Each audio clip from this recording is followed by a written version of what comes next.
I've included future contrasting into my daily ritual, and it has proven to be a powerful means to be productive during the day and to move my life in the direction that I want to be moving in. Future contrasting is where it's a journaling technique, and what I'll do is I will write down exactly how my life would turn out if I were to succumb to the negative tendencies that I have.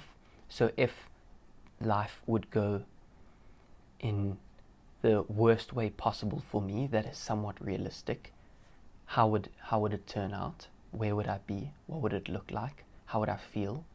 How would I end up there? All these types of things.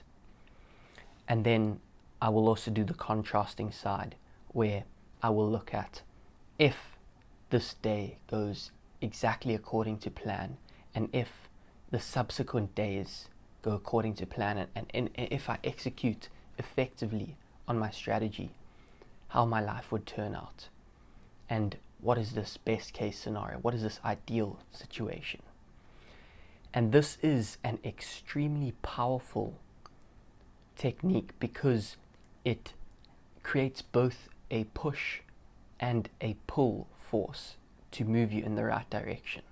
So obviously the future contrasting aspect, where you are projecting the worst case scenario, is a strong push force, a centrifugal force pushing you away from that, and then a strong centripetal force, or a strong force pulling you towards a better life, is the aspect of future contrasting, where you're talking about and you're writing or you're thinking about how life could go right for you.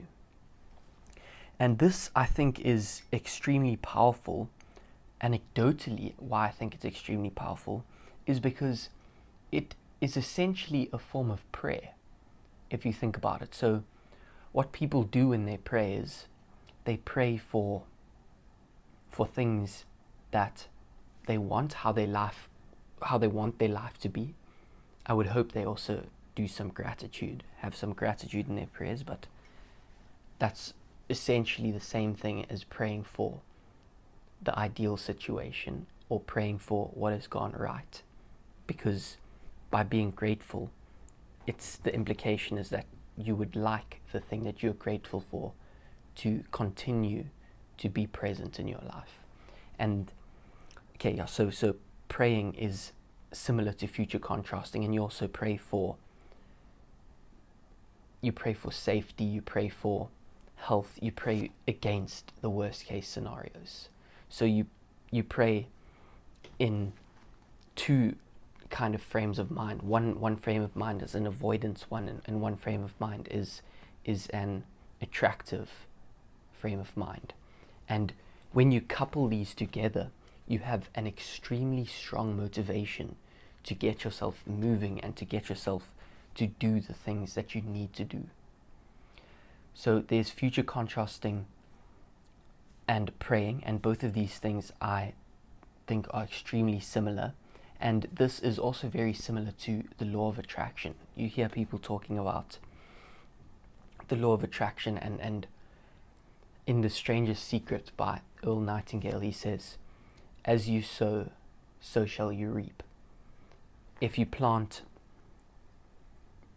poison in a field, or if you plant wheat in a field, they both grow in equal abundance in that same land. So whatever you are putting out into the world, whatever, now I would like to avoid using this because it seems quite esoteric when people talk about like vibrations, but if you put yourself on a certain vibration, then you end up attracting that life. And this law of attraction, I think, actually works purely because when you are thinking about something constantly, when that's front of mind, when that's important to you, you start to become that thing because it's all that you're thinking about. So naturally, your life moves in alignment with that thing because we are our thoughts. And so future contrasting is extremely powerful because it creates a vision every single day. It creates a vision of what can be in the best case scenario and worst case scenario. And there's no better motivation than to have both of those and to use both of them in your favor.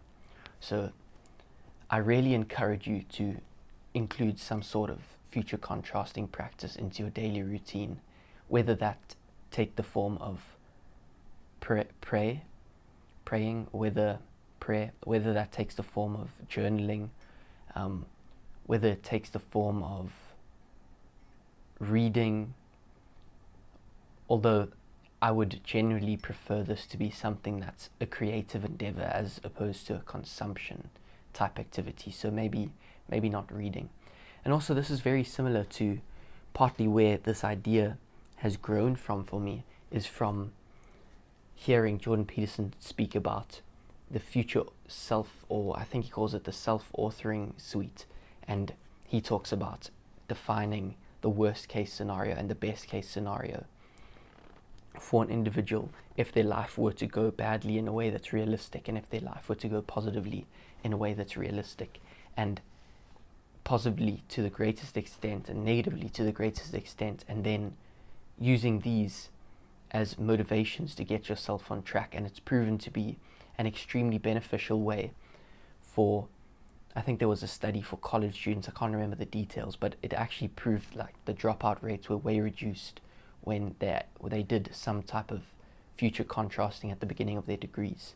So if you do this on a day-to-day basis, the results in the long term are extremely profound. The Earl Nightingale in The Stranger's Secret, he recommends that you carry around your goal, and it proposes a 30-day challenge. By the way, I really recommend you listen to The Stranger's Secret by Earl Nightingale. You can find it on YouTube. And the 30-day challenge, he makes you take a card around with you wherever you go, and you write the one thing that you want the most. And so by having this card, you're keeping something front of mind. And so by having it front of mind, you begin to generate ideas, and you begin to move closer to this ideal. Even if you have not yet taken action, it brings you closer to taking action, and to taking the right course of action when you do take that action. I'm not going to say anything more. I think I'll be rambling.